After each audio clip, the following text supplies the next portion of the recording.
সমস্যা কি? কখন ধরে দেখছি পেছনে পেছনে ঘুরছিস। I am sorry. করুণ কণ্ঠে মাথা নিচু করে। Sorry for. তিশা বুঝতে পারে জিসান জেনেও না জানার ভান করছে। আই এম সরি কাল রাতের জন্য। আমি সত্যিই জানতাম না স্যার এত বাজে হবে। আমি ওভাবে বলতে চাইনি, প্লিজ ক্ষমা করে দিন। বলতে বলতে তিশা কান্না করে দেয়। চোখ দিয়ে পানি পড়ছে। যাকে বন্ধ করার বৃথা চেষ্টা করছে তিশা। না পেরে হাতের উল্টো পিঠ দিয়ে চোখ মুছতে লাগলো।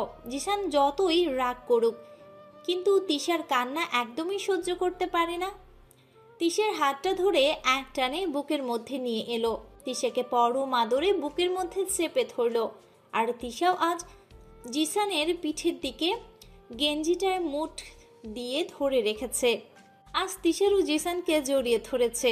আজ কেন জানি তিশার মাঝে কোনো সংশয় কাজ করছে না, বরং ভালো লাগা বিরাজ করছে। স্টপ জান, একদম চুপ। কিন্তু তিশার থামার নামই নেই বলে একটা ধমক দিল জিসান। স্টপ। তিশা ধমকে চুপ তো হয়ে গেল, কিন্তু চোখের জল বন্ধ হওয়ার নাম নেই। জিসান আলতো হাতে চোখ মুছে দিয়ে দু চোখে নিজের ঠোঁট ছোঁয়ালো। মুহূর্তের মধ্যে তিশার পুরো শরীর ঠান্ডা স্রোতে শিহরণ বয়ে গেল। কারো ঠোঁটের স্পর্শ যে এত ভালো লাগা কাজ করতে পারে তা তো জানাই ছিল না তিশার। অদ্ভুত সেন্সন কাজ করছে। তিশার চোখ দুটো এখন বন্ধ করে সেই স্পর্শটা অনুভব করছে। তিশা জানে না কেন তার সাথে এমন হচ্ছে, তবে আজকাল যে ও জিসানকে চরমভাবে মিস করে তা জানে। কিভাবে যেন এই মানুষটি তিশার কলিজায় গেঁথে গেছে। এখন মানুষটি দূরে সরে গেলে কলিজাটাও যেন ছিঁড়ে যায়। জিসানের মুখে এক চিলতে হাসির রেখা ফুটে ওঠে। জিসান বুঝতে পেরেছে ওর পিচ্ছি বউটাও আজকাল ওর একটু স্পর্শ পেতে চায়। তাই জিসানও সুযোগ পেয়ে তিশার দুগালে কপালে চুমু দিয়ে দিল। কারো চুমু যে এত মিষ্টি হতে পারে তা তিশা আজ অনুভব করলো। তিশার আজ চিৎকার করে বলতে মন চাইছে, আর এমন হবে না প্লিজ। ভরিয়ে দেন না আজ আমাকে আপনার চুমুতে। আজ আমিও যে আপনার চুমুতে পাগল হয়ে গেলাম। এত মিষ্টির স্বাদ তো মিষ্টিতেও নেই যতটা আপনার চুমুতে আছে। তিশাকে এখনো এভাবে দাঁড়িয়ে থাকতে দেখে তিশার ঘাড়ের হাড়গুলোতে ঠোঁট ছুঁয়ে জিসান আস্তে আস্তে তিশার কানের কাছে এসে ফিসফিসিয়ে বলতে লাগলো, আমি কিন্তু এখনো মাফ করিনি, এই জন্য শাস্তি পেতে হবে তোকে। শাস্তির কথা শুনে চকিতে চোখ খুলল তিশা। শাস্তি? কিসের শাস্তি? তিশাকে একদম নিজের কাছে টেনে এনে শাস্তি নিতে রেডি তো? তিশা জিসানের দিকে ফেলিয়ে তাকিয়ে মাথা নাড়ল। জিসান আলমারি থেকে কয়েকটা শপিং ব্যাগ বের করে তিশার হাতে দিল। এসব কি? খুলে দেখ। তিশা শপিং ব্যাগ খুলে মুখ এক হাতে হা হয়ে যায়, কারণ ব্যাগগুলোর মধ্যে সব ডিজাইনার বোরখা হিজাব ম্যাচিং করা, প্রায় 5-6টা হবে। এত বোরখা কেন? জিসান তিশার হাতটা ধরে নিজের কাছে টেনে এনে, এগুলো সব তোর জন্য, কোচিং কলেজ আর বাহিরে যাওয়ার জন্য। আজ থেকে এসব পরেই বাহিরে যাবি। আমি চাই না আমার তিশাকে কেউ দেখুক। আমি সবার চোখ তো বন্ধ করতে পারবো না, কিন্তু আমার পাখিটাকে তো আড়ালে আঁকলে রাখতে পারবো। আমি চাই না এরপর কোনো সাব্বির তোর দিকে এইভাবে নোংরা চোখে তাকাক। আমি সহ্য করতে পারবো না। আর আমাদের ধর্মেও তো পর্দা করার কথা বলেছে। আমার জন্য না হলেও নিজের জন্য হলেও পড়িস। তিশা অবাক চোখে জিসানের দিকে তাকিয়ে আছে। কি অদ্ভুত এক লোকটি। তাকে বোঝা বড় দায় তিশার জন্য। ওনাকে দেখে বোঝা যাবে না ওনার মনটা কেমন। আমি মাথা নেড়ে তাকে বললাম, আমি এগুলো পরবো, এতে আমার কোনো সমস্যাও নেই।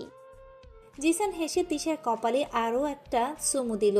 রায়হান ড্রয়িং রুমে বসে সবার সাথে কথা বলছে। তিশা আসলে তিশাকে রেডি হতে বলে যাবার জন্য। তিনি জিসানের মা, কিন্তু জিসানের মা ডিনার না করে কিছুতেই যেতে দেবে না।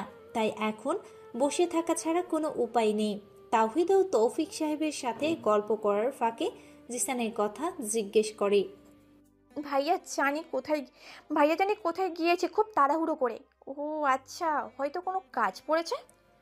তিশার সাথে কথা বলার মাঝেই একটা কল আসে জিসানের। কলটা রিসিভ করার পর জিসানের চুল শক্ত হয়ে যায়। কোনো রকম তিশাকে বুঝ দিয়ে বাড়ি থেকে বের হয়ে গাড়ি নিয়ে সোজা কোথাও চলে যায়। তিশা কিছুটা অবাক হয়ে জিসানের এমন তড়িৎ গতিতে যাওয়ার জন্য। হালকা অন্ধকার রুমে একটা শক্ত কাঠের চেয়ারে একজনকে বেঁধে রাখা হয়েছে। জিসান ঘরে ঢুকেই চেয়ারে বসে থাকা লোকটির বুকে লাথি মারে। চেয়ার সহ ছিটকে গিয়ে পড়ে লোকটি। এতে প্রচণ্ড আঘাত পায়, নাক মুখ দিয়ে রক্ত বের হয়ে যায়। জিসান লোকটিকে চেয়ার সহ তুলে। আমি কি বলেছিলাম? শুধু ভয় দেখাতে। আর তুই কুত্তা কি করছিলি? একটুর জন্য বেঁচে গেছে। আজ যদি ওর কিছু হতো তাহলে জানিস কি হতো? সুনামি নেমে যেত, সব শেষ করে দিতাম আমি, সব। বলেই লোকটাকে নিজের হাতে হকি স্টিক দিয়ে মারতে লাগলো। সৌমি সে জিসানকে থামালো। স্যার মরে যাবে, প্লিজ স্যার। আমি খবর নিয়ে এসেছি মেয়েটা অবিবাহিত আর আপনাকে ওর স্বামী দাবি করছে। কেন? বিশ্বাস করেন বস, আমি ঠিক মতোই আইতা ছিলাম। 20 বছর ধইরা গাড়ি চালাই, আজও কোনো ভুল হয়নি। আপনার কত কাজ করছি, তাহলে এটা কেমনে ভুল করি? কিন্তু ম্যাডামেরই কোনো হুঁশ ছিল না। সে কোনো দিকে না তাকাইয়া রাস্তা পার হইতাছিল। আমি তো চাইছিলি ওনার পাশ দিয়ে গাড়িটা খুব স্পিডে নিয়ে যামু। আমার কোনো দোষ নাই। জিসান কিছুটা শান্ত হলো। হাতের ইশারায় সোমকে বলল, ওকে এখান থেকে নিয়ে যাও। আজকের পর যেন ওকে না দেখি। আর প্ল্যান অনুযায়ী বাকি কাজ করে ফেলো। জিসান জানালার পর্দা সরিয়ে সামনের ভিউর দিকে তাকিয়ে আছে। বাড়িটা শহরের কোলাহল থেকে কিছুটা দূরে। যখন জিসান খুব ক্লান্ত হয়ে পড়ে সব কিছু থেকে, তখন জিসান ভাবে একা কাটানোর জন্য এখানে চলে আসে। এই বাড়ির ঠিকানা ওর পিয়ে সোম ছাড়া কেউ জানে না। মাথাটা ভীষণ পেইন করছে। প্যাকেট থেকে একটা সিগারেট জ্বালিয়ে বাতাসে ধোঁয়া ছড়াতে থাকে। সোম পিছনে এসে, স্যার এটা করার কি খুব দরকার ছিল? আজ ভাগ্যক্রমে ম্যাডাম বেঁচে গিয়েছে। খেলাটা খুব রিস্ক ছিল। পারমিশন দিলে একটা কথা জিজ্ঞেস করতাম। জিসান একটু হেসে, তোমার আবার পারমিশন কবে থেকে লাগতো? না আসলে ব্যাপারটা যে পার্সোনাল, তাই। বলো কি বলতে চাও? এসব কেন স্যার? ম্যাডামের সাথে তো বিয়ে হয়ে গিয়েছে, তাহলে এসব কেন? জানো সোম, ওকে বিয়ের জন্য আমাকে কিছু শর্ত মানতে হয়েছিল। প্রথম দুটো শর্ত আমি ভেঙে দেই, কিন্তু সমস্যা হচ্ছে তৃতীয় শর্ত। আমি যাতে তৃতীয় শর্ত না ভাঙতে পারি তার জন্য নোটিশ জারি করেছে আমার বাবা আর শ্বশুর। সেদিন আমি প্যারিস থেকে আসি, সেদিনই আমাকে দিয়ে একটা সভা বসে বাড়িতে। সেদিনই আমাকে নিয়ে একটা সভা বসে বাড়িতে। সেখানে আমি, রায়হান আর আমার দুজন শ্রদ্ধনীয় বাবা উপস্থিত ছিল, আর কেউ না। তারা আমাকে দিশা থেকে দূরে থাকতে বলে। আমার মাথা সেদিন খারাপ হয়ে গিয়েছিল। 4 বছর পর দেশে ফিরে এসব কথা শুনে কান্না মাথা গরম হবে বলো?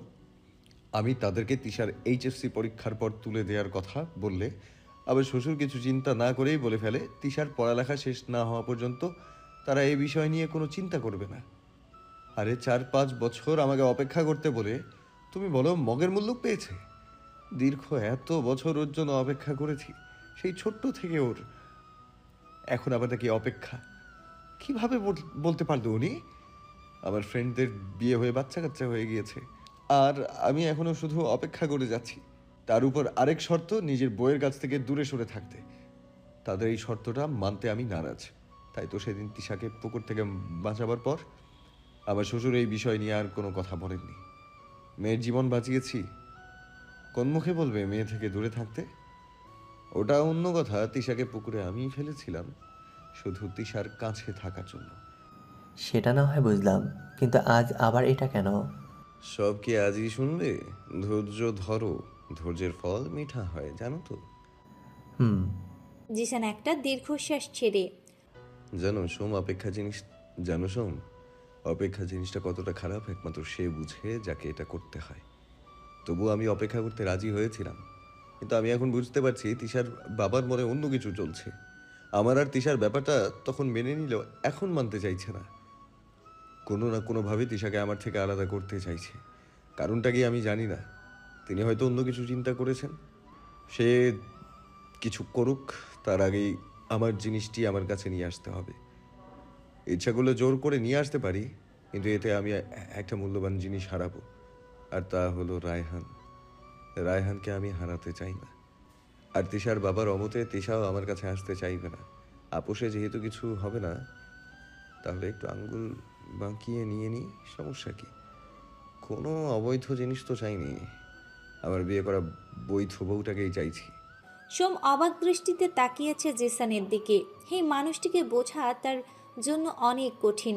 গত কয়েক বছর ধরে জিসানের বিয়ের পেশায় আছে, যথেষ্ট সৎ আর কাজের প্রতি নিষ্ঠা দেখে জিসান সোমকে খুব পছন্দ করে, তার সাথে বিশ্বাসও। তাই তো জিসানের এই রূপটা একমাত্র সোমই দেখতে পায়। জিসান বাসায় আসতে আসতে একটু লেট হয়ে যায়, তবুও এসে ভাগ্যক্রমে রায়হানকে পেয়ে যায়। রায়হান আর দিশা মাত্রই সবার থেকে বিদায় নিয়ে বের হবে, তখনই জিসান বাসায় প্রবেশ করে। কোথায় ছিলি? ফোন কোথায় তোর? কয়টা ফোন দিয়েছি জানিস?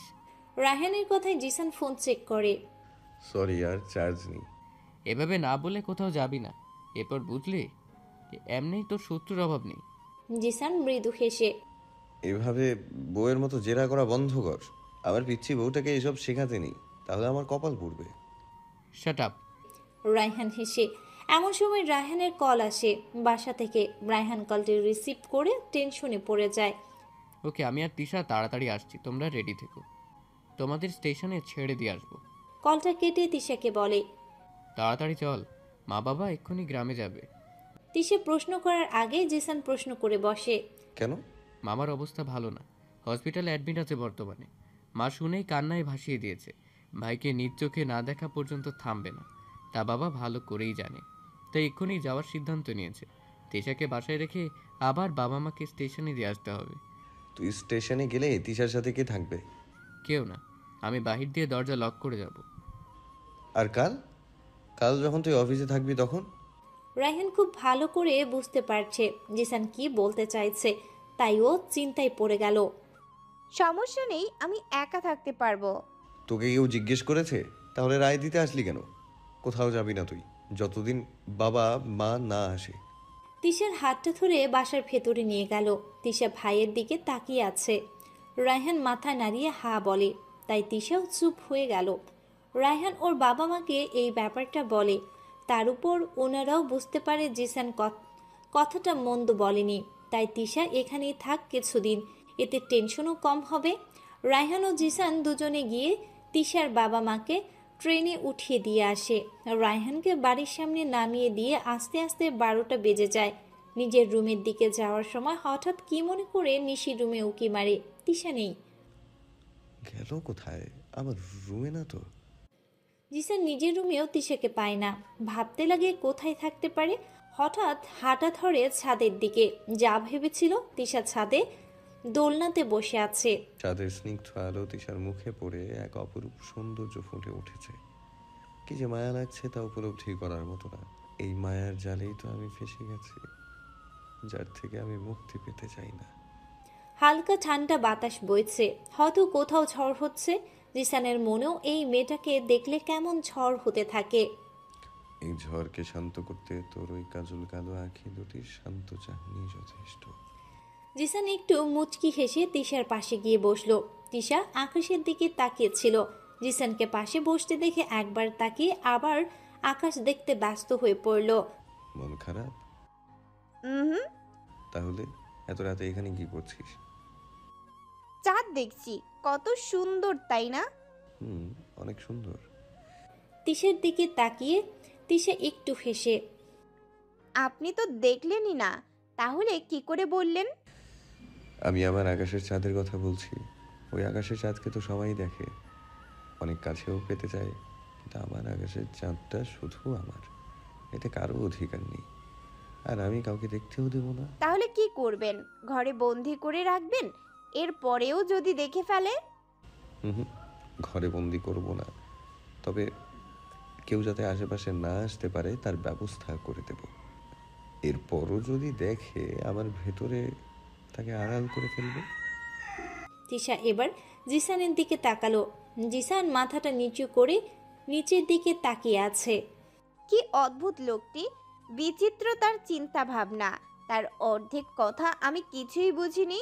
বাকি অর্ধেক কথা বুঝেও লাভ নেই, রহস্যময় তার সব কিছু আমার জন্য। তিশা গুড নাইট বলে চলে যেতে নিলে জিসান হাতটা ধরে ফেলে। তিশা তাকিয়ে আছে জিসানের দিকে। কফি খাবো, খাওয়াবি? ঠিক আছে, আমি বানিয়ে নিয়ে আসছি। এখানে না, রুমে নিয়ে আসিস। তিশা চলে গেল কফি বানাতে। জিসান বেলকনিতে দাঁড়িয়ে বাহিরের দিকে তাকিয়ে আছে। হালকা মৃদু বাতাস এসে মাঝে মাঝে শরীরের বুলিয়ে দিচ্ছে। অদ্ভুত শিহরণ জাগে পুরো শরীরে। তিশা কফি এনে জিসানের হাতে দিল, কফিতে চুমুক দিয়ে। কিছু একটা কম আছে। তিশা চিন্তায় পড়ে যায়। আমি তো সব দিলাম, তাহলে? বিশ্বাস না হলে খেয়ে দেখ। তিশা এক চুমুক খেয়ে দেখে। সব ঠিকই আছে, সব তো ঠিক, একদম পারফেক্ট। তাই? দেখি। জিসান কফিতে চুমুক দিয়ে। হুম, এবার ঠিক আছে। তিশা বুঝতে পারলো জিসান ইচ্ছে করেই করেছে। মুখটা অন্যদিকে ঘুরিয়ে ফেললো, কিন্তু ঠোঁটের কোণে এক চিলতি হাসি ঠিকই ফুটে উঠল তিশার। আচ্ছা অন্ধকারেও সেই হাসি জিসান দেখে ফেলে। অনেক রাত হয়েছে, আমি এখন আসি। বলে তিশা যেতে নিলে জিসান হাতটা ধরে ফেলে। এবার তিশার বুঝতে বাকি নেই জিসান কেন ধরেছে। একটানে তিশাকে নিজের কাছে নিয়ে আসে। তিশার পেট জিসানের বুকের সাথে লেগে আছে। তিশার কোমরটা ধরে আরো একটু কাছে টেনে নিল। তিশার সিল্কি চুলে নিজের মুখ ডুবিয়ে দিল। জিসানের স্পর্শে তিশার শরীরে কম্পন হতে লাগলো। তিশার এই কম্পন যেন জিসানকে আরো পাগল করার জন্য যথেষ্ট ছিল। ঘাড়ের পেছনে চুলগুলো সরিয়ে টুকরো টুকরো কিস করতে লাগলো। হেঁটে তিশা চোখ দুটো বন্ধ করে কোমরে রাখা জিসানের হাতটি শক্ত করে ধরে ফেলে, যার ফলে তিশার নখ লেগে যায় জিসানের হাতে। কিছুক্ষণ পর কানের কাছে ফিসফিসিয়ে বলে, এই বাড়িতে তোর নিজের একটা রুম আছে। সেই রুমের মানুষটির উপর যখন তোর পুরো অধিকার আছে, তাহলে নিজের রুম ছেড়ে আর মানুষটিকে ছেড়ে অন্য ঘরে বসবাস কেন? আমার প্রতি বিশ্বাস নেই নাকি নিজের প্রতি? জিসানের কথায় উত্তর তিশা দিতে পারে না। তা দেখে জিসান মুচকি হেসে দেয়। বেলকুনির কাউচে শুয়ে তিশাকেও টান দিয়ে নিজের উপরে নিয়ে আসে। পরম যত্নে তিশার মাথাটা বুকের মাঝে চেপে ধরে। এই হৃৎপিণ্ডের ধূপ, আচ্ছা, এই হৃৎপিণ্ডের ধূপ ধূপ শব্দ শুনছিস? এসবই তোর জন্য। তুই ছাড়া এটার ক্রিয়াচক্র বন্ধ হয়ে যাবে। জিসানের কথায় তিশার চোখ দিয়ে এক ফোঁটা নোনা জল গড়িয়ে জিসানের বুকের উপর পড়ে। অজান্তে তিশার ঠোঁট দুটো জিসানের বুকে চুম্বন দিয়ে দেয়। জিসান বুঝতে পেরে তিশাকে নিজের সাথে আরো গভীরভাবে জড়িয়ে ধরে। জিসান বুঝে গেছে ওর পিচ্চি বউ যে ওর প্রেমে পড়ে গিয়েছে, তাও আবার কঠিনভাবে। এখন শুধু মুখে বলার পালা। একটা স্নিগ্ধ সকাল, সূর্যটা উকি দিয়ে উঠে চারিদিকে আলোর ঝলকানি ছড়িয়ে দিয়েছে। এ এক অপরূপ দৃশ্য। নতুন সকাল, প্রথম রোদটা মিষ্টি হয়, আর এই মিষ্টি রোদ এসে প্রতিদিন তিশার শরীরে বুলিয়ে দিয়ে যায়। পরীক্ষা শেষ বলে এখন কলেজ নেই, তবুও সকাল সকাল উঠাটা যেন অভ্যাসে পরিণত হয়েছে। তাই তো সকালে প্রথম রোদটা কখনো মিস করে না তিশা। কিন্তু বলে না, সময় তো পরিবাহী, তাকে ধরে রাখার সামর্থ্য নেই। তাই আস্তে আস্তে সূর্যের তীব্রতার সাথে রোদের উত্তপ্তও বেড়ে যায়। তখন এই তীক্ষ্ণ গরমে সূর্যটাকে অসহ্য লাগে। রোদ ভারী হবার সাথে সাথেই তিশাও বালকানি থেকে ঘরে ঢুকে গেল। এখন আর এখানে থাকা যাবে না। ঘরে প্রবেশ করার পরপরেই ফোনটা বেজে উঠল তিশার। হ্যালো? অপর পাশে ব্যক্তিটি নীরব। ঘুম পেয়েছে, ঘুমান, পরে কথা বলবো নি। কি আমি তোকে ফোন রাখতে বলেছি। কথা না বললে ফোনটা তো রাখতেই হবে। কথা না বলি, শুনতে তো পারি। কি? তোর নিঃশ্বাস, যা আমার শুনতে অনেক ভালো লাগে। কি হলো, কথা বলছিস না কেন? কি বলবো? আপনি তো বললেন নিঃশ্বাস শুনতে ফোন দিয়েছেন, তো নিঃশ্বাসই শুনুন। কিছুক্ষণ পর জিসানের ঘুম জড়ানো কণ্ঠ ভেসে ওঠে। কি? সকাল হয়ে গিয়েছে, উঠুন এবার, ফ্রেশ হন, অফিসে যাওয়ার জন্য রেডি হন। বাই। এই শুন, যা, রেখে দিল। কতকাল পালাবি পাখি আমার অগোচরে? একবার ধরা দিতে দে, তারপর বুঝাবো তোকে। জিসানও উঠে ফ্রেশ হতে চলে গেল। তিশা মায়ের সাথে রান্নার কাজে হেল্প করছে। আজকাল তিশার বেশিরভাগ সময় কাটে রান্নাঘরে, হয়তোবা পড়ার টেবিলে। মা যেন পণ করেছে এবার তিশাকে পাক্কা রাঁধুনি বানিয়েই ছাড়বে, তা না হলে তার একমাত্র মেয়ের জামাইকে নাকি না খেয়ে মরতে হবে। তাই তো কোমরে কাছা বেঁধে মাঠে নেমেছে। মেয়েকেও তার মতো রান্না করতে শিখতে হবে। রেনু বেগমের হাতে নাকি জাদু আছে সবাই বলে, এমনকি তার শাশুড়িও তার রান্নার গুণগান করে। যে শাশুড়ি মুখ ফুটে জীবনেও রেনু বেগমের সুনাম করেনি, সেই শাশুড়ির মুখ বন্ধ হয়ে যায় একমাত্র তার হাতের রান্নার মুখ দিলে। তাই তো নিজের এই বিশেষ গুণ মেয়েকেও দিতে চায়, যাতে যাতে করে মেয়ে শ্বশুরবাড়ি গেলে মেয়েকে সুনাম শুনে সেও গর্ববোধ করতে পারে। তিশার এক বাটি পেঁয়াজ কাটতে বসিয়ে দিল তিশার মা। বেচারি তিশার মা না পারছে সইতে, না পারছে রইতে। চোখের পানি মনে হয় আজ সব রেকর্ড ভেঙে দিবে। চোখের পানির কারণ হয়তো পেঁয়াজ, কিন্তু নাক দিয়েও কেন পানি পড়ছে তা তিশার বোধগম্য নয়। হঠাৎ জিসানের ভিডিও কল আসে। তিশা উকি দিয়ে দেখে নেয় ওর মা কোথায়। রেনু বেগম অন্য কাজে ব্যস্ত, তাই তিশা ফোনটা রিসিভ করে। তিশাকে এইভাবে কাঁদতে দেখে জিসান পাগল হয়ে যায়। জান, কি হয়েছে? এভাবে কাঁদছিস কেন? কেউ কিছু বলেছে? কে কি বলেছে একবার নাম বল, তাকে আমি দুনিয়া থেকে উঠিয়ে ফেলবো। কি হলো বল? অস্থিরতা জিসানকে যেন পুরো ভর করে ফেলেছে। তিশা জিসানের কথা শুনে ফেলফেলিয়ে তাকিয়ে আছে। কি বলে লোকটি? পাগল নি? সব পাগল কি আজ আল্লাহ আমার কপালেই লিখে রাখছে? কি বলছেন এসব? একটু শান্ত হন। আরে কিসের শান্ত হব? জিসানের চিল্লাচিল্লিতে তিশারও রুহ কেঁপে উঠল। দেখুন আমি জিসান তাকিয়ে দেখে তিশার হাতে ছুরি। হেই, তোর হাতে ছুরি কেন? দেখ তিশা, কোনো রকম পাগলামি করবি না বলে দিলাম। কিছু হলে আমাকে বল, আমি সব সলভ করে দেবো। জান, তবু এমন কিছু করিস না। জিসানের করুণ কণ্ঠ। তিশা তাকিয়ে দেখে জিসানের চোখ দুটো ছলছল করছে, হয়তো যে কোনো সময় বর্ষণ নেমে পড়বে। আমি এখন আসছি, তুই কিছু করবি না, ফোনও কাটবি না, আমি আসছি। জিসান অফিস থেকে বের হতে নিলেই আরে রে, কি করছে কি? আমার কথা শুনুন আগে। এই যে দেখুন, আমি ছুরি ফেলে দিয়েছি। জিসান থেমে যায়। কি করছিলি ওটা দিয়ে? জিসানের সামনে পেঁয়াজের বাটিটা ধরে। পেঁয়াজ? জি পেঁয়াজ।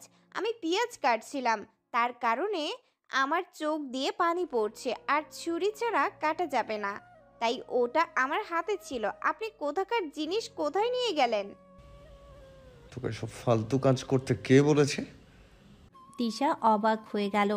এতক্ষণ কি সুন্দর করে কথা বলছিল, খারুসটার এখন আবার কি হলো?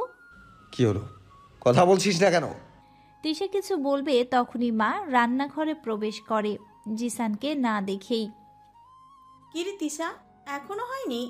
এতক্ষণ লাগে এই কয়েকটা পেঁয়াজ কাটতে? জামাই বাড়ি গেলে তো আমার নাক কাটিয়ে ফেলবি। বেচারা জেসা, তোর হাতের রান্না মনে হয় এই জীবনে খেতেও পারবে না। একদম ঠিক বলছেন মা। রেনু বেগম তাকিয়ে দেখে জিসান ভিডিও কলে। একটা কাজেরও না আপনার মেয়ে। দেখুন, আমি কখন ধরে বলছি আমার মিষ্টি খেতে মন চাইছে। তুই মায়ের কাছ থেকে আগে ওটা শিখে নে। কিন্তু কিন্তু আপনার মেয়ে কোনো কথা কানেই নেয় না, বলে কি পারবে না। এই জন্মে মনে হয় না আমার ইচ্ছা পূরণ হবে। জিসান হতাশ ভরা কণ্ঠে কথাটা বলে। কেন পূরণ হবে না? অবশ্যই হবে। ও করবে, ওর বাপেও করবে। না না, এর মধ্যে শ্বশুর মশাইকে টানা কি দরকার? ও করলেই হবে। জিসান একটু মুচকি হেসে। আচ্ছা, আমি এখন রাখি, আমার একটা মিটিং আছে। তিশাকে চিপাই ফেলে জিসান চলে গেল, কারণ জিসান ভালো করেই জানে এখন তিশার মা তিশাকে ওয়াশ করবে। জিসানের কথায় তিনি শকের মধ্যে চলে গিয়েছে। এ কি বলল? এ দেখি ডাহা মিথ্যে কথার ওস্তাদ। মা তো এখন আমাকে কি ঝাড়টাই না ঝাড়বে। উফ! তৌফিক সাহেব কিছু ইম্পর্ট্যান্ট ফাইল বাসায় রেখে এসেছে, আর তার নিতেই আজ নিশিকে অফিসে আসতে হলো। নিশির সাথে লাঞ্চও নিয়ে আসলো বাবা আর রায়হানের জন্য। অফিসের সবাই নিশিকে চিনে, তাই প্রবেশ করার সাথে সাথেই সবাই দাঁড়িয়ে গেল। নিশি ফাইলগুলো ও টিফিন নিয়ে সোজা বাবার রুমে চলে গেল। আজকাল খুব কমই আসা হয় অফিসে তৌফিক আহমেদের। রায়হানই সব সামলায়। ছোট ছোট ডিসিশনগুলো রায়হান নিলেও অফিসের বড় বড় ডিসিশনগুলোর জন্য তৌফিক সাহেবকে হাজির হতে হয় নিশিকে দেখে। তোমার মামুনি আমার জন্য লাঞ্চও নিয়ে এসেছে। আজকে তো আমার চাঁদ কপাল, তা না হলে তোমাদের ভাই বোনদের তো আমাদের অফিসে দেখাই যায় না। কি যে বলো না বাবা, এমন করে বলছো কেন? তো কি করবে বলমা, বড়জন ডাক্তার হয়ে নিজের পেশা বেছে নিয়েছে। ভাবলাম যাক, জিশান তো আছে, এসব ও সামলাবে। কিন্তু ও নিজের বিজনেস আলাদা করে ফেললো, এই বুড়োটাকে একা করে দিল সবাই। নিশি বাবার গলা জড়িয়ে, তাতে কি হয়েছে? আমি তো আছি, আমি দেখবো সব। আমি থাকতে চিন্তা কিসের? আমি দেখলে সমস্যা কোনো? তৌফিক সাহেব হেসে মেয়ের মাথায় হাত বুলিয়ে, তাহলে তো টেনশন নেই। দুজনেই হেসে দিল। সেই সময় রায়হান কেবিনে প্রবেশ করলো। নিশিকে দেখে একটু অবাক হলো, কারণ ওদের ভাই বোন কেউই এই অফিসে তেমন আসে না, আর নিশি তো আরও না। তবে অনেক দিন পর নিশিকে দেখতে পেয়ে রায়হানের ঠোঁটে এক তৃপ্তির হাসি ফুটে উঠল। ও রায়হান, কামন সন, এ দেখো কি এসেছে, আমার অফিসের বস। বস? রায়হান ভ্রুটা কিঞ্চিত কুচকিয়ে, হ্যাঁ বস, আমার এ পাগল মেয়েটা নাকি অফিস সামলাবে, আমার কাঁধে বোঝা কমাবে। তাহলে তো ভালোই। আমার সব টেনশন দূর। তোমরা দুজন মিলে অফিস সামলাবে, আর আমি ওর মাকে নিয়ে ভ্যাকেশনে ঘুরে বেড়াবো। আইডিয়াটা কেমন? ভালো। রায়হান মৃদু হেসে, ঘুরতে যাবে নাকি হানিমুনে? চুপ ফাজিল মেয়ে, বাবার সাথে ফাজলামে? হানিমুনে তো আমি তোদের পাঠাবো। আমার যাওয়ার শখ নেই, তুমি বরং তোমার ওই পাগল ছেলেকে পাঠাও, এক পায়ে রাজি আছে। তা অবশ্য ঠিক বলেছিস। আচ্ছা তোরা বস, আমি একটু আসছি ম্যানেজারের কেবিন থেকে। তৌফিক সাহেব চলে গেল। নিশি গিয়ে বাবার চেয়ারে বসে। রায়হান এতক্ষণ বাবা মেয়ের কথোপকথন শুনছিল। মেয়েটার মধ্যে এখনো বাচ্চামো আছে, তা না হলে কেউ এভাবে হানিমুনের কথা বলতে পারে? রায়হানও সামনের একটা চেয়ার টেনে বসে পড়ল। তো মিস বস বলুন, আপনার সেবায় আমি কি করতে পারি? নিশিও একটু মুডে এসে, তো মিস্টার রাইহান বলুন, কেমন চলছে আজকাল অফিস? কাজকর্ম সব ঠিকঠাক চলছে তো? অলস ব্যক্তিদের কিন্তু আমার মোটেও পছন্দ না। আমার কাজ ঠিকমতো না হলে আমি কিন্তু সবাইকে ফায়ার করে দেব। রায়হান মুচকি হেসে নিচের দিকে তাকিয়ে, অফিস পরে সামলান মিস, আগে নিজের জিনিসটি সামলাতে শিখুন। রায়হানের কথায় নিশি মাথার উপর দিয়ে গেল। রায়হান বুঝতে পারে নিশি কিছুই বোঝেনি। হাতের কলমটা দু আঙ্গুলে নাড়িয়ে, গোলাপির সাথে কালো রংটা বেমানান জানেন, হোয়াইট বা সেম কালার হলেও চলতো, বাট আজ ব্ল্যাক কি মনে করে পড়লেন? নিশি কনফিউজড হয়ে গিয়েছে রায়হান কি বলছে, কিন্তু রায়হানের মুখে দুষ্টু হাসি বলে দিচ্ছে কিছু একটা গন্ডগোলও করেছে। কি বুঝে যেন ডান সাইডে রাখা মিররের দিকে তাকালো। লজ্জায় নিশির মাথা কাটা অবস্থা। নিশির অন্তবাসের কালো বেলটা দেখা যাচ্ছে। গোলাপি জামার সাথে সত্যি এটা বেমানান, একদম চোখে পড়ার মতো। তাই তো এই বেহায়া মানুষটি নিচের দিকে তাকিয়ে হাসছে। আমাকে লজ্জা না দিলে এই মানুষটার পেটের ভাতটা হজম মনে হয় না। নিশি ঝটপট আপাতত ওড়নাটা দিয়ে ঢেকে ফেলল আর কপাট দৃষ্টিতে রায়হানের দিকে তাকালো। মিস্টার রাইহান মেয়েদের সাথে কিভাবে কথা বলতে হয় তা মনে হয় শিখেননি। শিখে নেবেন, আর নজরটা না ঠিক রাখতে শিখুন। রায়হান হেসে নিশির সামনে এসে দাঁড়ালো, একটু ঝুঁকিয়ে চেয়ারের হাতলে দুহাত রেখে। না দেখার জিনিস যদি এত আকর্ষণ করে দেখান, তাহলে নজরের কি দোষ ম্যাডাম? দেখানোর মতো জিনিস হলে নজর তো দেখবেই।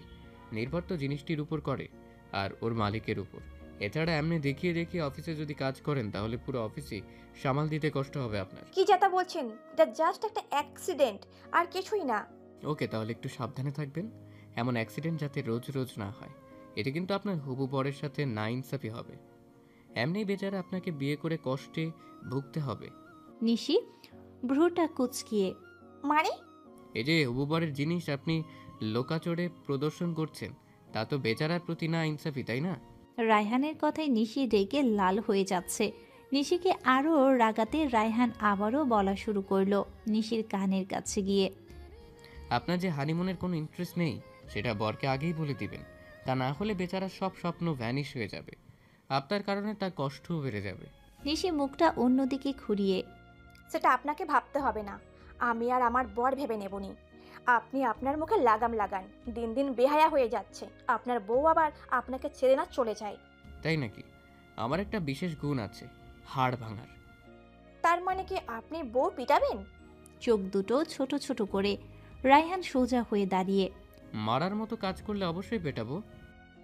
আপনি কিন্তু মানুষটির সুবিধার না। কিঞ্চিত সন্দেহ নজরে তাকিয়ে নিশি, সুবিধা অসুবিধা বিয়ের পরে দেখা যাবে, এখন এসব বললে রহস্য ভেঙে যাবে, তাই ওয়েট করুন প্লিজ, সময় বলে দেবে সব। রায়হানের কথায় নিশি মনে হয় বিরাট মাপের ভয় পেয়েছে। শুকনো কয়েকটা ঠোক গিলে রায়হানের দিকে তাকিয়ে আছে। আর রায়হান তৌফিক সাহেবের গলার শব্দ শুনে নিজের জায়গায় বসে পড়ল হেসে। জিসানের দেয়া বোরকাগুলো থেকে একটা নীল কালারের বোরকা খুঁজে নিল তিশা। এটা বোরকা হলেও দেখতে বোরকার মতো না, অনেকটা ঘের দেয়া লং ফ্রকের মতো। তার উপর বোরকার কাজটাও একদম আনকমন।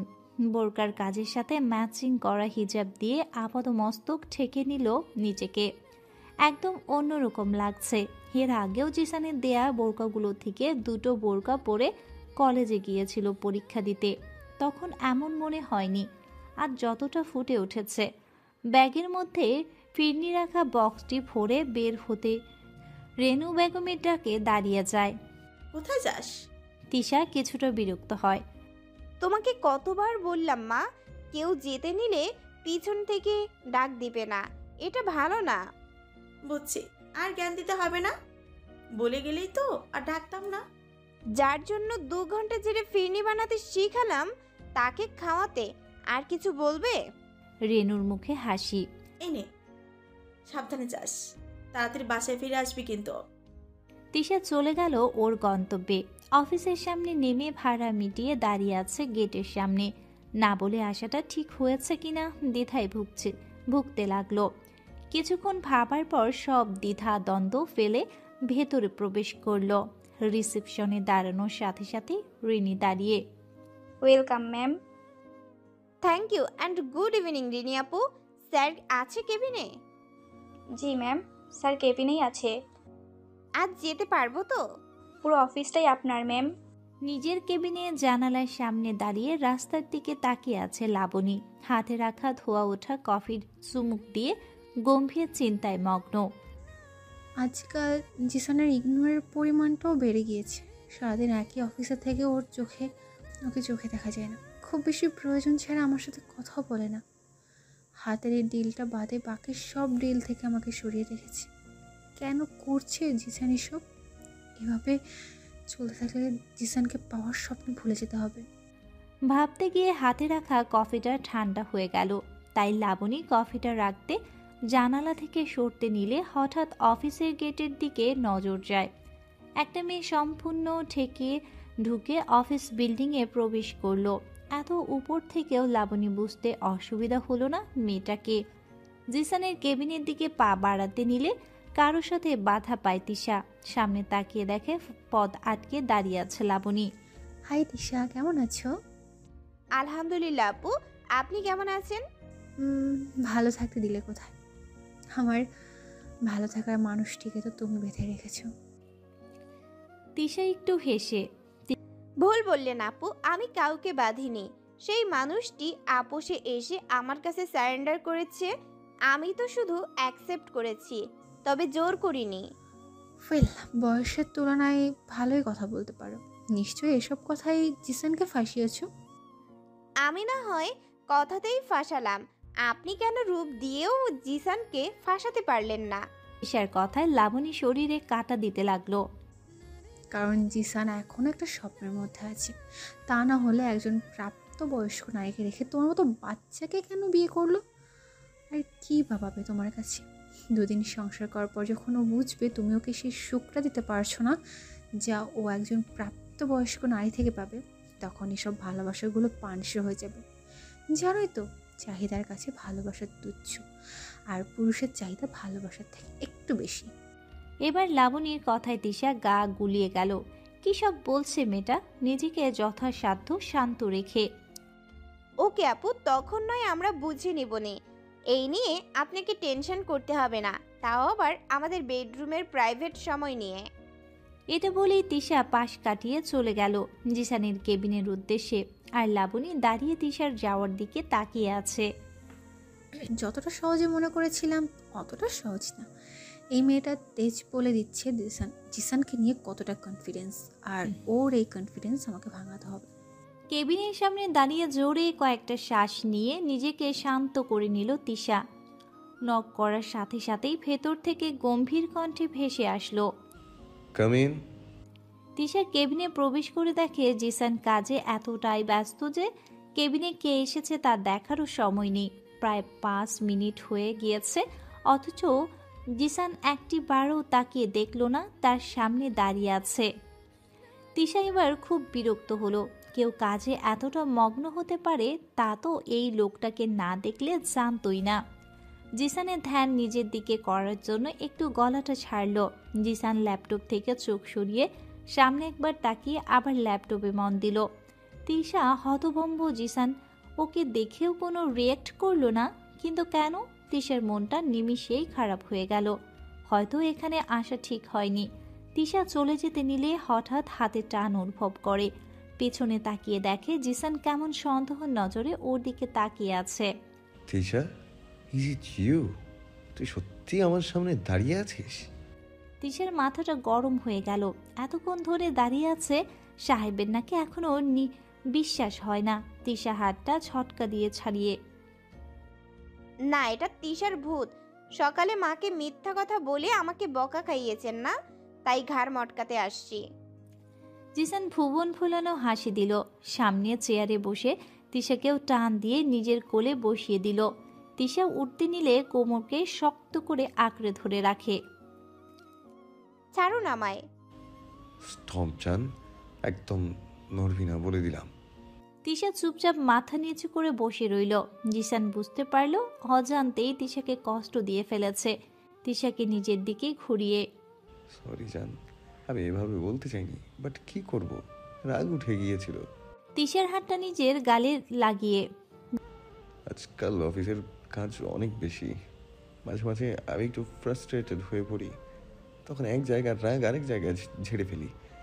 প্লিজ তখন আমাকে ভুল বুঝিস না। জিসান অনুতপ্ত, তার থেকে বেশি ক্লান্ত।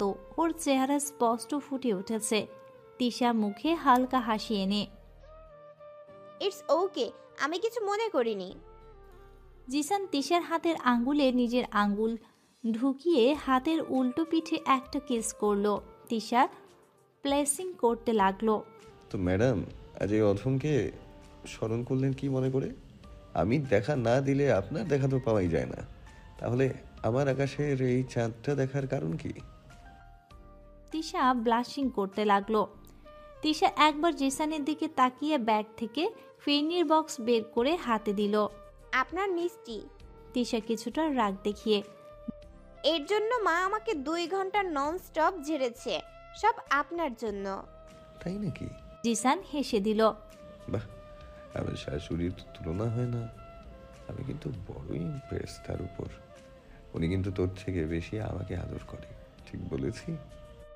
তা আবার বলতে, মার মুখে তো রায়হান ভাই আর আপনার সুনামের পঞ্চমুখ, আমাকে তো চোখেই দেখে না। জিসান আবার হেসে দিল। তাহলে তোর কি এখন হিংসা হয়? আগে হতো, এখন অভ্যাস হয়ে গিয়েছে। কিন্তু যাই বলিস, তুই কখনো রাগ করে বাপের বাড়ি চলে আসলে আমার শাশুড়ি কিন্তু তোকে বাসায় ঢুকতেও দেবে না, উল্টো পায়ে আমার কাছে পাঠিয়ে দেবে। তিশা অসহায় দৃষ্টিতে জিসানের দিকে তাকালো।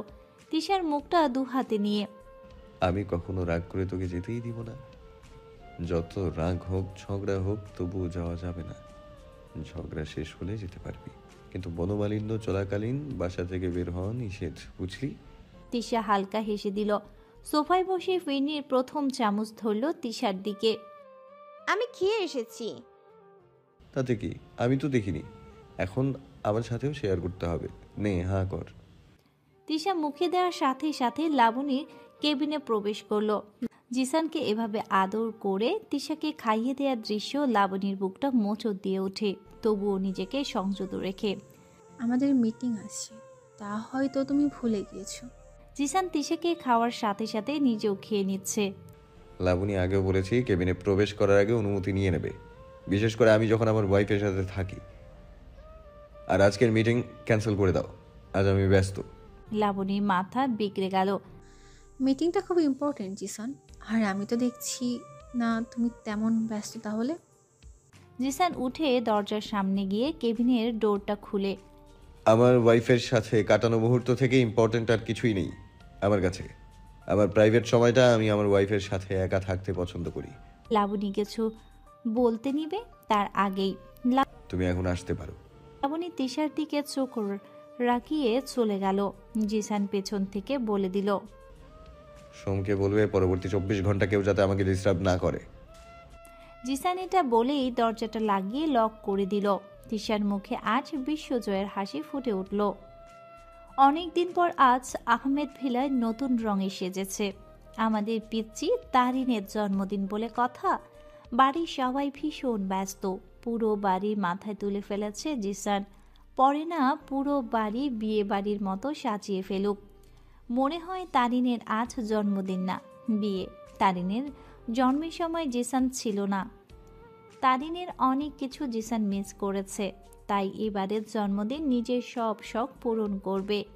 ভাইয়ের একমাত্র মেয়ে বলে কথা।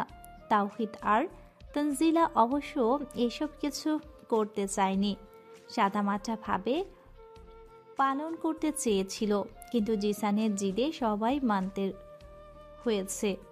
সন্ধ্যা যথাসময়ে পার্টি শুরু হয়েছে। সবার মধ্যমণি তারিনের সাদা রঙের ফ্রকের একদম বারবি ডল লাগছে। তারিনের সাথে ম্যাচিং করে তাওহিদ ও তানজিলা সাদা পরেছে আজ। তাহলে তাদের তিনজনকে ভারী সুন্দর লাগছে। রেড কালারের কার্পেট বেছানো সিঁড়ি দিয়ে যখন তিনজন নেমে আসছিল, তখন সবার মুখে একই কথা, পারফেক্ট ফ্যামিলি। জিসানের মেজাজ গরম, তাও আবার তিশার উপর। বারবার বলার পরেও মেয়েটা লেট করেছে আসতে। রাগে লাল হওয়া জিসানের বন্ধুদের সাথে কথা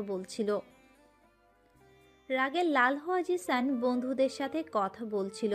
আর তখন রায়হানের ডাকে সবাই ওর দিকে তাকায়, কিন্তু জিসানের চোখ রায়হানের পিছনে দাঁড়িয়ে থাকা একটা লাল পরীর উপর পড়ে। গাঢ় লাল রঙের গাউন, সাথে ম্যাচিং হিজাব, আর মুখে আছে খুবই নর্মাল সাজ। এতেই মনে হচ্ছে জিসান খুন হবে সেই নারীর প্রেমে বারবার। কথায় আছে না, রূপ নাই যার, সাজ বেশি, রূপের মাইয়া সাজে না। কথায় আছে না, রূপ নাই যার, সাজন বেশি, রূপের মাইয়া সাজে না। জিসানের মনে এখন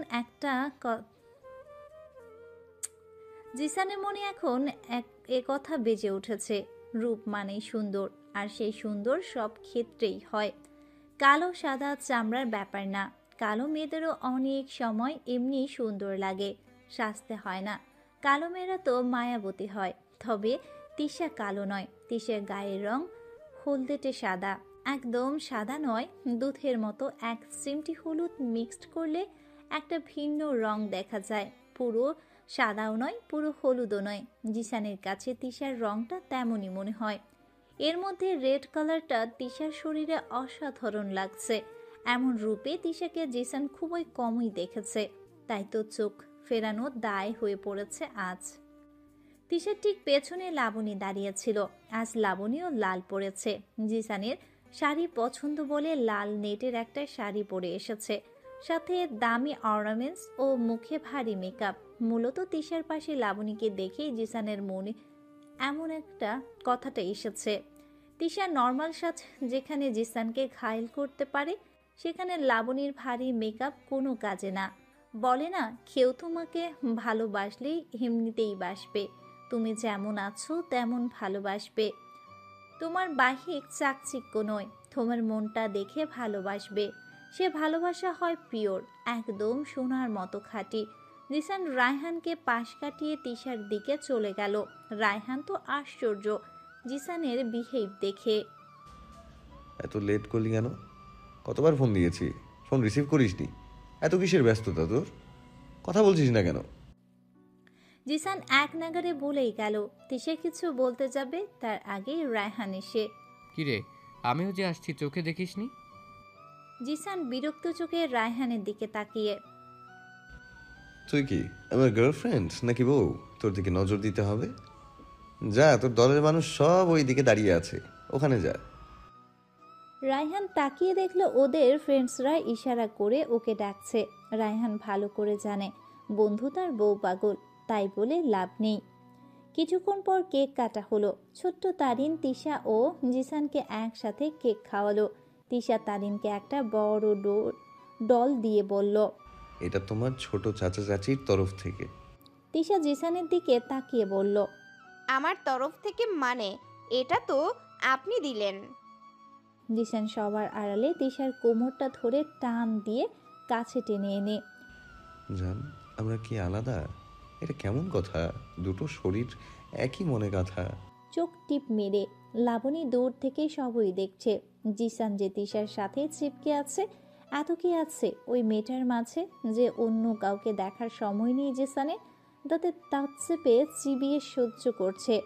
ওয়েটারকে ডাক দিয়ে এক গ্লাস সফট ড্রিঙ্কস নিয়ে লাবণী তিশার দিকে আসছিল। হঠাৎ লাবণীর হাতের সফট ড্রিঙ্কসটা তিশার শরীরে পড়ে গেল। I am so sorry Tisha, আসলে স্লিপকে তাল সামলাতে পারিনি, আর এমনি ড্রিঙ্কসগুলো ব্যালেন্স হারিয়ে পড়ে গিয়েছে। আই এম সরি বেবি, তুমি কিছু মনে করি তো? ইটস ওকে আপু, ভুল সবারই হয়। রাইট। লাবণী একটা বিশ্বজয়ী হাসি দিয়ে চলে গেল। লাবণী যে ইচ্ছা করেই কাজটা করেছে তা তিশা খুব ভালো করেই বুঝতে পেরেছে, কিন্তু পার্টিতে কোনো সিন ক্রিয়েট করতে চায় না, তাই চুপ হয়ে আছে। কিন্তু দূরে থাকা দুটো চোখের মালিক সব দেখেছে, সে আর কেউ না, জিসান। জিসান দেখেছে লাবণী ইচ্ছা করে যে কাজটা করেছে। জিসান কিছু বলতে নিলে তিশা জিসানের বাহু ধরে করুণ চোখে ইশারা করে যাতে জিসান কিছু না বলে। তিশা চাহনি বুঝে জিসান আর কিছু বলে না, তবে হাত ধরে তিশাকে নিজের রুমে নিয়ে যায় জামাটা পরিষ্কার করতে। কিছুক্ষণ ধরে নিশাকে দুজন মহিলা খুঁটিয়ে খুঁটিয়ে দেখছে। নিশির ধারণা এরা বার্থডে পার্টিতে আসেনি, মনে হচ্ছে মেয়ে দেখতে এসেছে। নিশিকে কী সব আজব আজব প্রশ্ন করছে, নাম কি, কোন ক্লাসে পড়ে, রান্নাবান্না জানে কিনা, বয়স কত। শুধু এতটুকুতেই থামেনি, নিশিকে ঘুরিয়ে ফিরিয়ে চুল দেখতে, নিশির হাইট চেক করছে, আরও কত আজগুবি জিনিস যা মেয়ে দেখতে আসলে সচরাচর মহিলারা করে। নিশি বেচারি বুঝতে পারছে না কি করবে, মেহমান বলে কিছু বলতেও পারে না। আশেপাশে তাকিয়ে বারবার কাউকে খুঁজছে, তাকে এই বিপদ থেকে উদ্ধার করবে কে? ঝড়ের গতিতে হঠাৎ কেউ নিশির কাঁধে হাত দিয়ে নিজের সাথে মিশিয়ে নিল। নিশির চকিতের সামনে তাকিয়ে দেখে রায়হান হাসি মুখে মহিলা দুটোকে সালাম দেয়। তো কেমন আছেন আন্টিরা? আমি হলাম এই রমণীর স্বামী, যাকে আপনারা এতক্ষণ খেলনা ভেবে নেড়ে চেড়ে দেখছিলেন। আমি তো সেই খেলনা তুকু, এই মেয়েটির হাজব্যান্ড। নিশি তো স্ট্যাচু হয়ে দাঁড়িয়ে রায়হানের কথা শুনছে। এই মুহূর্তে কি রিয়্যাক্ট করা যায় তা নিয়ে সংশয়ে ভুগছে, কারণ এমন সিচুয়েশনে নিশি কখনো পড়েনি। মুখ এক হাত হা করে রায়হানের দিকে তাকিয়ে আছে। কি আশ্চর্যের বিষয় হলো, নিশির পেটের মধ্যে কেমন যেন গুড়গুড় করছে, এমন অদ্ভুত ফিলিংস লাগছে যা হয়তো ভাষায় প্রকাশ করা যাবে না। মহিলা দুটো চলে যেতে নিলে রায়হান পেছন দিয়ে বলে ওঠে, আন্টি নেক্সট টাইম খেলনা দেখতে বাজারে যাবেন। বার্থডে পার্টি শেষ হয়েছে অনেকক্ষণ হলো, সবাই যে যার বাসায় চলে গেল। রায়হান, জিসানও ওদের কিছু ফ্রেন্ডস মিলে ছাদে নিজেদের একটা ব্যাচেলর পার্টি আয়োজন করলো। তিশার বাবা যাওয়ার সময় তিশাকে নিয়ে যেতে চাইলো, কিন্তু জিসান তানজিলাকে ইশারা করলে তানজিলা তিশাকে আটকে ফেলে। তিশার বাবার কাছে রিকোয়েস্ট করে, তিশা, আজ রাত এখানেই থাকো, রায়হান তো আছেই। আর ওদের ব্যাচেলার পার্টি শেষ হতে হতে তো ভোর। রায়হান না হয় কাল সকালে সাথে করে নিয়ে যাবে তিশাকে। শামসুর রায়হান তানজিলার কথায় ফেলতে পারল না। তানজিলাকে নিজের মেয়ের চোখে দেখে, তাই বলে দিল কাল সকাল হলেই যেন তিশাকে পাঠিয়ে দেয়। জিসানের উপর থেকে সব দেখছিল। জিসান উপর থেকে সব দেখছিল। তিশার বাবা চলে যাওয়ার মুখে এক চিলতে হাসি ফুটে উঠল। নিশিও অনেক খুশি, কারণ পরীক্ষার আগে এমন সময় আর পাবে না ওরা। আজ বন্ধু বান্ধবী মিলে অনেক গল্প করবে। হেব্বি মজা হবে, তাই না তিশা? তিশাও অনেক খুশি। আজকাল তিশা নিজেও জিসানের আশেপাশে থাকতে চায়। তানজিলার সাথে কথা বলতে বলতে হঠাৎ উপরে চোখ চায় তিশার। জিসান প্যান্টের পকেটে হাত দিয়ে দাঁড়িয়ে এক ধ্যানে তাকিয়ে আছে তিশার দিকে। কিছুক্ষণের জন্য তিশার মনে হলো জিসানের চোখের পলক ফেলতে ভুলে গেছে। কেমন ঘোর লাগা চোখে তাকিয়ে আছে। দূর থেকেই মনে হয় তিশাকে জ্বালিয়ে দেবে। ছাদে পার্টি বিছিয়ে কেউ বসে আছে, কেউ কেউ আধো শোয়া হয়ে মোবাইল টিপছে। জিসান হাতের উপর মাথা রেখে শুয়ে উপরের দিকে তাকিয়ে আকাশ দেখছে। রায়হান নিজের ফোনে ব্যস্ত, ব্যাকগ্রাউন্ডে গান বাজছে। বড় লোকের বেটিল ও লম্বা লম্বা চুল, এমন মাথায় বেঁধে দেব লাল গেন্দা ফুল। বড় লোকের বেটিল ও লম্বা লম্বা চুল, এমন মাথায় বেঁধে দেব লাল গেন্দা ফুল। আরে ইয়ার, কি গান শোনা যায়, মনের মধ্যে কেমন প্রেম প্রেম জাগে। এত প্রেম রাখি কই বলো তো? তোর তো সব কিছুতেই প্রেম জাগে, এটা আবার নতুন কি? প্রেমে তো তুই পিএইচডি করেছিস, আর বাকি কি আছে? লাভ কি এত পিএইচডি করে? একটাকেও ধরে রাখতে পারলো না। শালা তুই মেয়েদের ডাম্প করিস নাকি? মেয়েরা তোকে বলতো। সত্যি করে বলতো, ক্লান্ত হোস না তুই? আরে ভাই, আমি কি করব? আমি যাকে পছন্দ করি কিছুদিন পর তারা আমাকে অপছন্দ করে, আর আমাকে যারা পছন্দ করে কিছুদিন পর তাদের ন্যাকামো ভালো লাগে না আমার। লাস্টটাকে কেন ছাড়লি? মেয়েটা তো ভালোই ছিল। আরে তোর কি যে বলিস, এক নাম্বারের মিনমিনা শয়তান। আমাকে বলে কি আমি নাকি কিস করতে পারি না। চিন্তা করছিস এমন নাকি এই মাইয়া আমাকে কিস করা শেখাবে?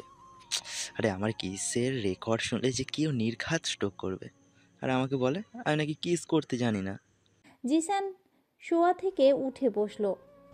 কাহিনী কি খুলে বলতো? রনির এক্স গার্লফ্রেন্ডের কাহিনীগুলো খুব ইন্টারেস্টিং হয়, তাই সবাই মনোযোগী। এবার রনি কি ঘাপলা করেছে। অন্যদের বাসায় সেদিন কেউ ছিল না ইয়ার, ফোন পেয়ে আমিও চলে গেলাম। আমার মনে তো লাড্ডু ফুটতে লাগলো, কিন্তু মাইয়া বহুত ফাজিল। আমাদের স্বপ্ন দেখাইয়া বলে যেন চলো আমরা ছবি দেখি বসে বসে। আর কি করব বলো, কি আর করার। আমি আর আমার গার্লফ্রেন্ড অন্না ইমরান হাশমির ছবি দেখছিলাম। ইয়ার, ইমরান হাশমিকে তো চিনি, শালা আমারও বাপ। ওর ছবি দেখে আমার শরীরের ইমোশন জেগে গেল। অন্যারও মনে হয় কিছু একটা হয়েছে। দুজনে কিছুক্ষণের জন্য হারিয়ে গেলাম। মানে জাস্ট শুধু লিপ কিস ইয়ার, তোরা আবার অন্য কিছু ভাবিস না। কিন্তু মায়া তো আমার 440 ভোল্টের ঝটকা দিল। না তো কেন শোনা? কি বলছো? কিস করতে পারবো না কেন? এই তো একটু আগে তোমাকে কি সুন্দর করে করলাম। গাল দুটো টেনে। কী সব বলো? এতক্ষণ তো বাসর করতেও লাগবে না। কিস করতে বলছো নাকি কিস নিয়ে গবেষণা করতে বলছো? করে কেঁদে দিল আনা। এই মায়ের কথা শুনে বিশ্বাস কর দোস্ত, আমার মাথা ঘুরে গিয়েছিল। আমি তো মাথায় হাত দিয়ে বসেছিলাম কতক্ষণ, অনেক বোঝালাম, কিন্তু ঘ্যানোর ঘ্যানোর কমছেই না। বুঝতে পারলাম একে দিয়ে আমার চলবে না। বেকুব মাইয়া। জিসান সহ উপস্থিত সবাই অট্টহাসিতে ফেটে উঠল। ছাদে সবাই হাসির শব্দে নিশি ও তিশা লুকিয়ে দেখল আসলে ম্যাটারটা কি। এদের হাসার কারণ যে তিশা তো দৌড়, আর নিশি ও তিশার পেছনে পেছনে চলে যায়, কারণ কেউ দেখলে তাদেরই লজ্জায় পড়তে হবে। রনি তো বেচারা সবার হাসি দেখে রাগে ফুসফুস করছে। থামবি তোরা? সিরিয়াসলি তুই ওই কিসের কারণে ব্রেকআপ করেছিস? ভাই ব্যাপারটা শুধু কিসের না, মেয়েটা বড়ই অবুঝ। ভাই ব্যাপারটা শুধু কিসের না, মেয়েটা বড়ই অবুঝ। ফেসবুকে সারাক্ষণ গল্প নিয়ে পড়ে থাকে। আর এইসব গল্পে কী সব আজগুবি কথা লেখা থাকে। আমি একদিন পড়ে মাথা খারাপ হয়ে গিয়েছিল। নায়ক নায়িকাকে কিস করে 20 মিনিট, এমনকি আধা ঘন্টারও পার করে ফেলে।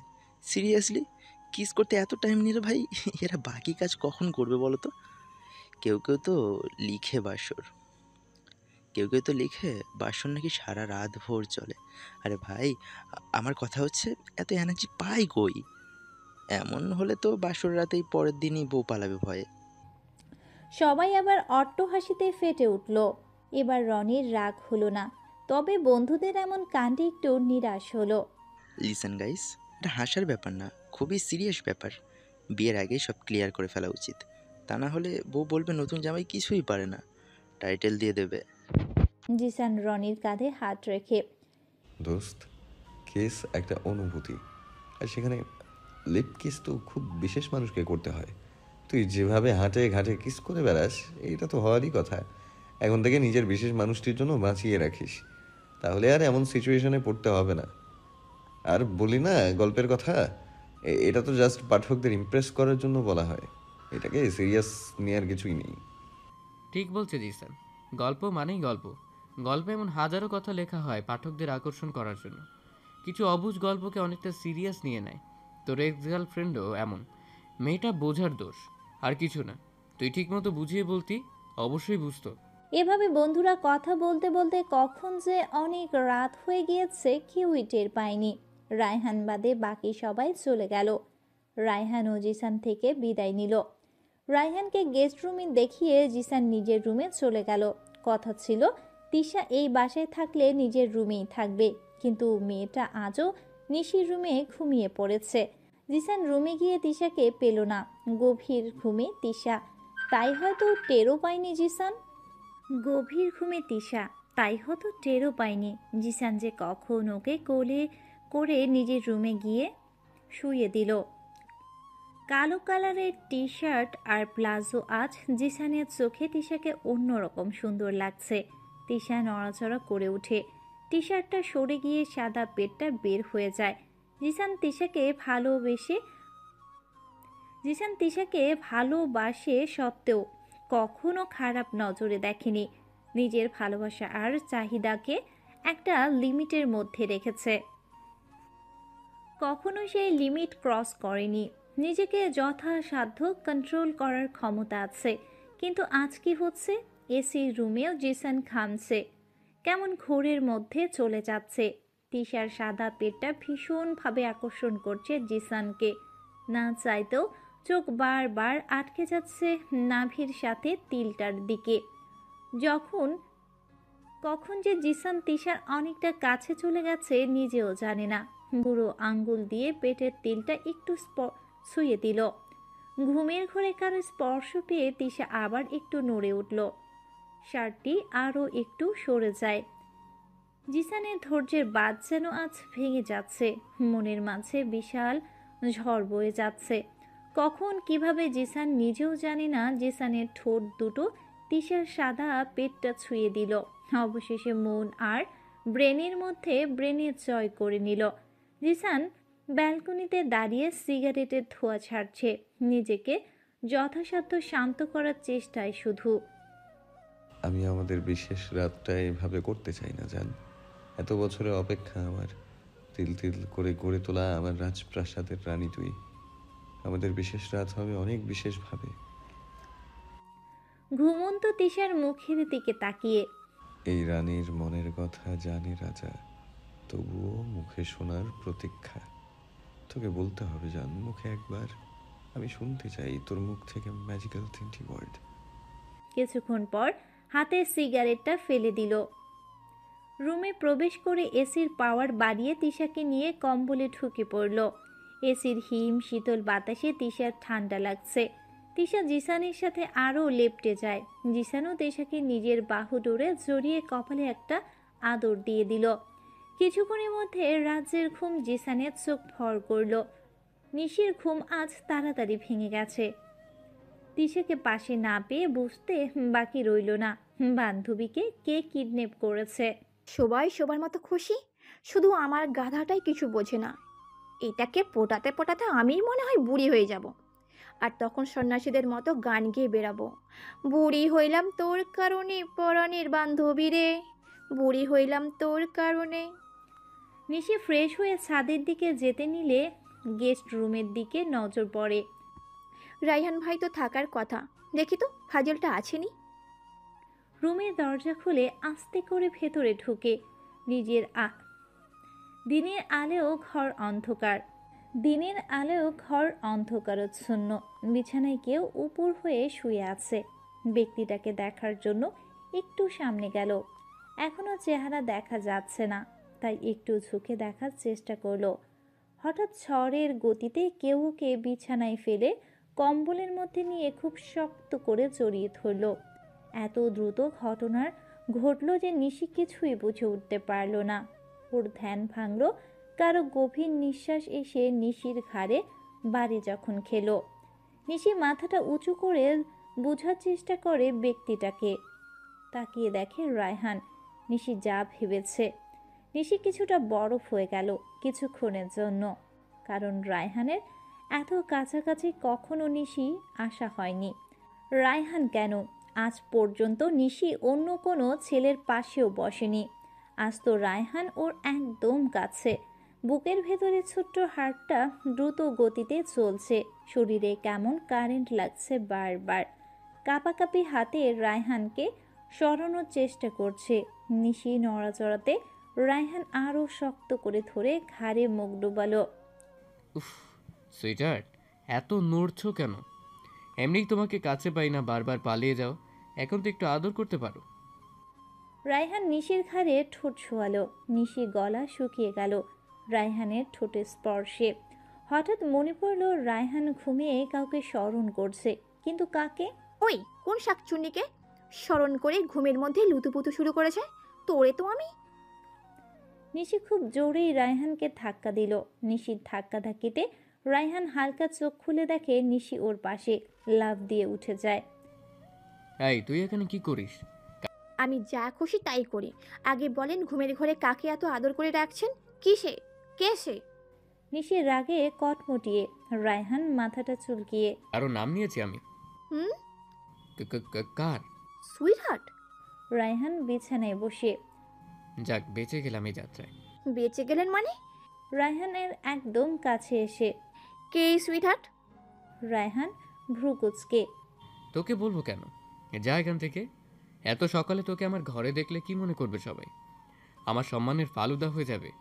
ফালুদার গোষ্ঠীরে কিলাই। আমি তো একবার পেয়ে নিই এই সুইটহার্টকে, তারপর বুঝাবো নি। কি করবি পেলে?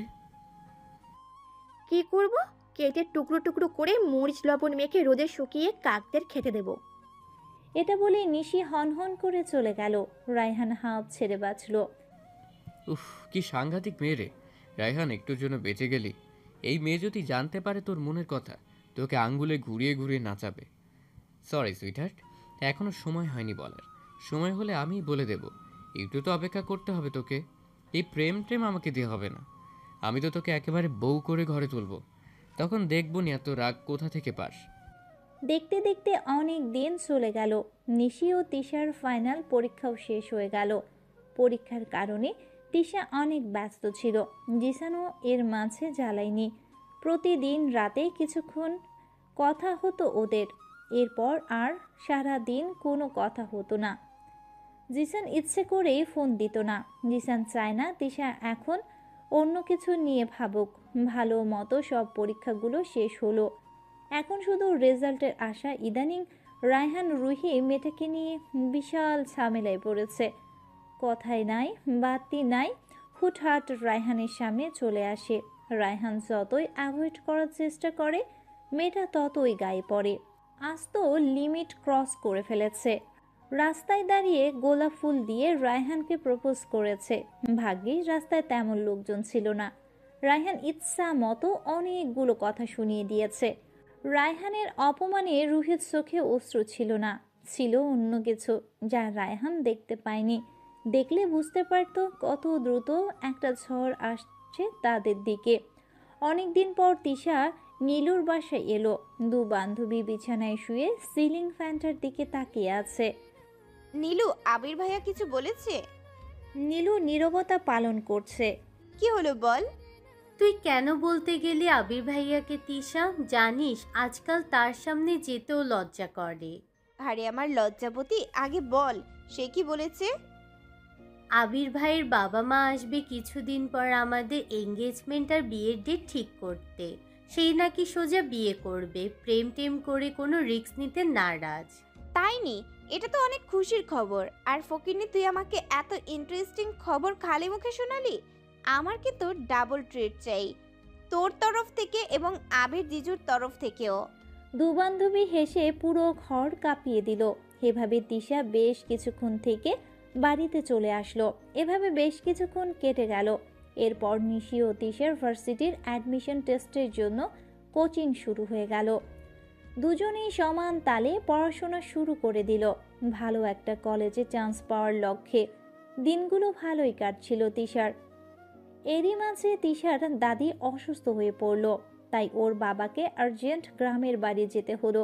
তিশার মাও যেতে চাইলেন, তিশার বাবা মানা করে, কারণ তিশা একলা হয়ে পড়বে। তখন আবার জিসান তিশাকে নিজের বাড়িতে নিয়ে যাবে, তা না, যা তার পছন্দ না।